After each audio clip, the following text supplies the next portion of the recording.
Chers amis saint-claudiens, je reviens vers vous pour donner quelques informations sur la gestion de cette crise sanitaire. Tout d'abord, chacun attend aussi le nombre de personnes malades dans le Jura. Le chiffre que nous avons, c'est qu'il y aurait 55 personnes hospitalisées, mais je suis incapable de vous en dire plus, étant donné que l'ARS ne communique pas sur le nombre de personnes en réanimation, sur le nombre de décès éventuels qui auraient pu intervenir. Le couvre-feu que j'ai pris il y a une dizaine de jours maintenant est reconduit. Il le sera de semaine en semaine jusqu'à la fin de la période critique. Sur les marchés alimentaires, nous avons eu l'autorisation de Monsieur le Préfet de réouvrir le marché de la Grenette à raison de 6 étals et pas plus. Donc le marché de ce samedi va se tenir, mais le marché du jeudi sur la place du 9 avril sera transporté à la Grenette. Nous avons donc pris toutes les dispositions. Nous espérons que nous pourrons peut-être monter en puissance, mais pour l'instant, il s'agit de 6 étals, pas plus. Nous faisons un roulement avec les commerçants pour que chacun à tour de rôle puisse intervenir sur ce marché. Concernant la désinfection des rues, j'ai questionné Monsieur le Préfet du Jura et le directeur général de l'ARS.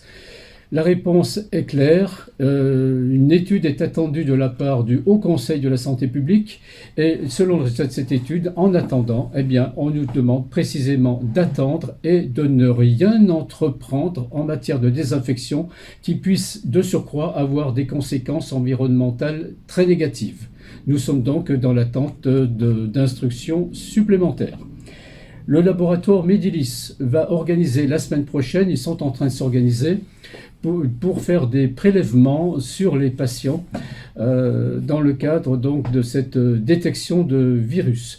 J'attends d'en savoir plus sur cette organisation et je vous tiendrai informé dès que possible. Je voudrais remercier les urgentistes qui, à l'entrée des urgences à l'hôpital, font les prélèvements sur les patients suspectés d'être contaminés et qui sont confrontés en première ligne au virus. Merci à eux qui interviennent jour et nuit avec des patients, mais qui doivent venir avec une ordonnance médicale et qui présentent déjà des symptômes. Je voudrais remercier également les personnels de la mairie qui s'attellent matin et soir, matin et après-midi pour contacter les personnes de plus de 70 ans. Vous leur demandez si tout simplement elles vont bien, si elles n'ont pas de symptômes, si elles ne sont pas fatiguées, et leur demander si elles ont besoin de services, de portage de repas à domicile ou de courses qui pourraient leur être apportés.